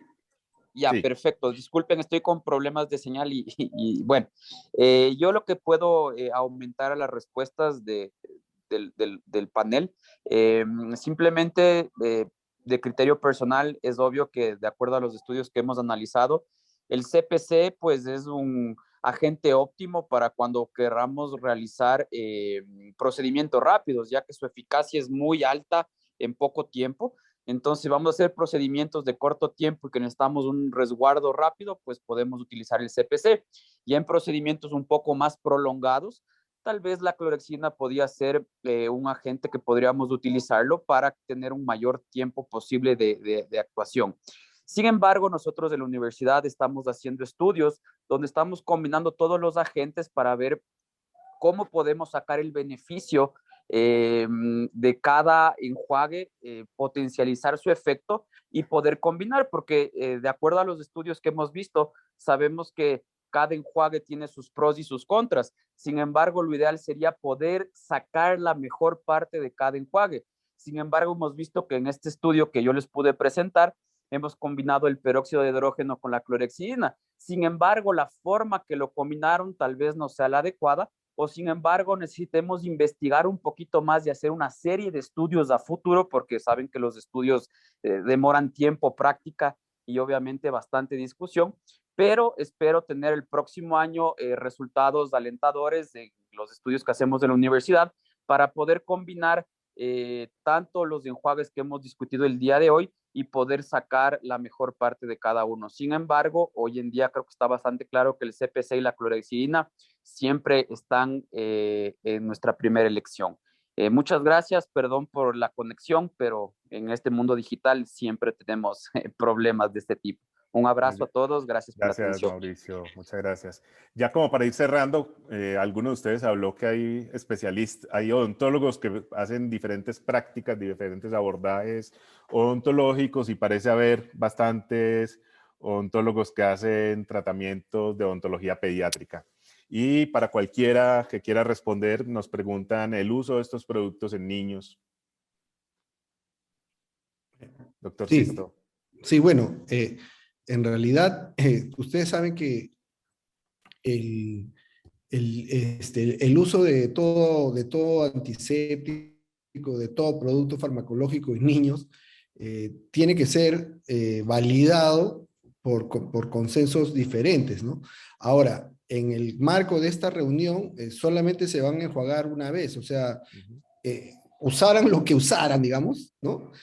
No va a generar resistencia, excepto que fuera alérgico a tal producto, ¿no? Obviamente, si es alérgico no hay que usarlo. Entonces, Ahora, si es a largo plazo, creo que excede la razón de esta reunión, pero también puede ser motivo para poder hacer otro evento similar donde se pueda discutir esto, ¿no? Yo creo que definitivamente, si estamos hablando de disminuir carga viral, yo creo que en cualquier paciente de cualquier edad debería utilizarse un enjuague preoperatorio, ¿no? Preprocedimiento, ¿no? El beneficio va a ser para todos los involucrados, la asistenta, el operador y el paciente. ¿Ok? Eso es lo que quisiera decir.